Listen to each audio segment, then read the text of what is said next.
that seat is probably the best view in the House.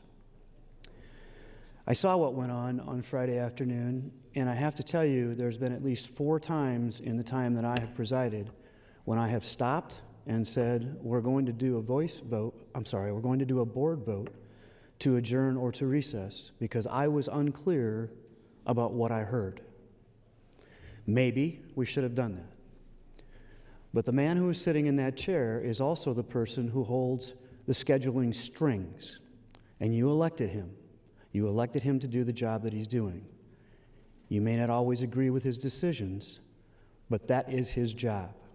So there's a conflict in terms of moving forward, the schedule that is proposed, but at the very least, we should have all had the opportunity to vote, board vote, and stay here or not. Now, the last thing I'll say about that issue is adjournment and recess in the last few years has become a joke. Yes, I said it, a joke. Because all those in favor, aye, aye. All those in favor, nay, and there's a few of you that'll scream nay. For what purpose? Because you want to be condescending? Or do you really want to stay here?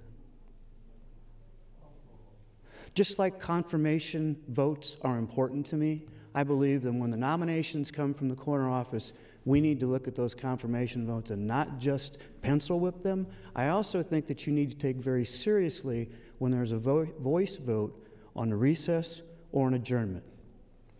And if it were me sitting in that chair and the speaker, from now on the rest of the session, we'd have a board vote on every recess and every adjournment to see if you're serious about sitting here through your lunch hour and carrying on the business of the people. Think about that for a second. And don't make it a joke. Because staying here until midnight used to be, 11:59, used to be a standard. It used to be a standard. The last few years, not so much. Let me digress now and talk about the matter at hand. I don't support the bracket motion. It's not, I don't think, something we should consider. I believe that Senator Howard, Senator Lindstrom, and Senator Keene, and that's in alphabetical order, you notice, to be politically correct, have done a lot of work on what's gone on here. A lot of work, and have a lot of passion in terms of what's happening in our society today. The opioid epidemic may not be as violent or as oppressive as it is on the East Coast, but just like other things like fashions and others, it's moving this direction. It's here, and we need to take the necessary steps to stop. I understand why Chair Epke made it very clear that none of these folks that have proposed these bills, thank you, Mr. President, that none of these folks that have proposed this bill are healthcare professionals, and we heard from healthcare professionals that they didn't want to do that. That probably, as a member of this committee, was the most surprising testimony of this year.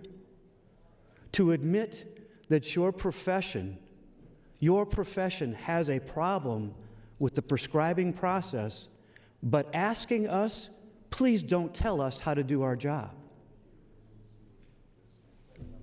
That was surprising, and it was disappointing at the same time.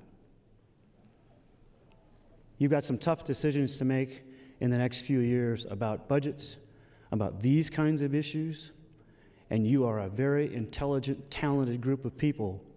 Take the time to educate yourself and do what these three have done over the past few years. The culmination of LB 931 is a good thing. Thank you, Mr. President.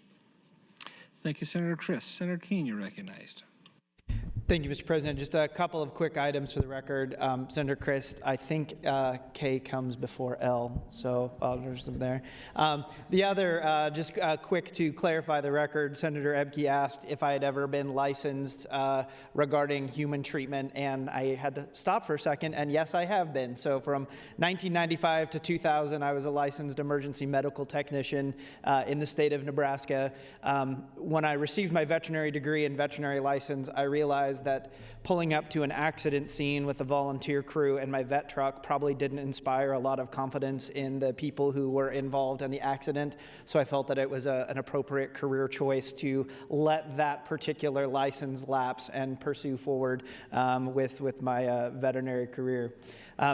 That said, a moment of levity to what is a very serious discussion. I would also like to echo, and I won't repeat what Senator Christ said, but I do want to just address some of the questions that Senator Ebke had brought up, and knowing that the amendment addressed some of the opposition to these bills. I think it is important that we take a minute and really understand at what point what some of the opposition was, and it, to me, also was a little bit disappointing. You don't catch an opioid addiction because an addict didn't wash their hands. You don't just suddenly be born and exposed with opioids everywhere, like alcohol or tobacco, and pick up a habit when you're in your early years and it suddenly manifests itself as an addiction. Opioid addiction, for the most part, begins with a prescription pad, a pen, and a healthcare provider. And combating the crisis that has emerged means that we can nibble around the edges and talk about drug companies, marketing, we can talk about PDMPs, but if we're really going to get to the root cause of why people are becoming addicted to prescription painkillers and dying, we have to, at some point, talk about what's happening in the exam room when pen hits prescription pad and what happens beyond.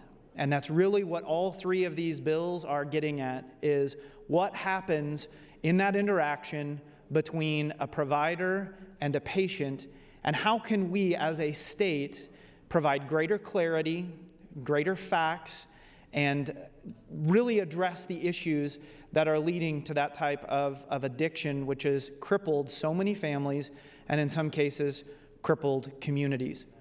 So while I have a great amount of respect for the licenses and the knowledge and the expertise that came into that room, it does frustrate me, and those members of the Judiciary Committee know that I kind of went off script, and my staff went, oh no, and all of that at the end of my closing on that one.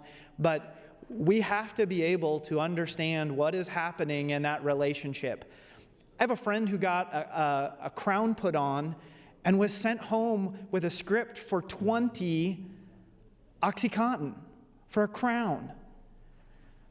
I have a close family member who kept getting scripts filled for, or written for pain medication post an orthopedic procedure when he wasn't even filling the scripts and completing the ones that he already had.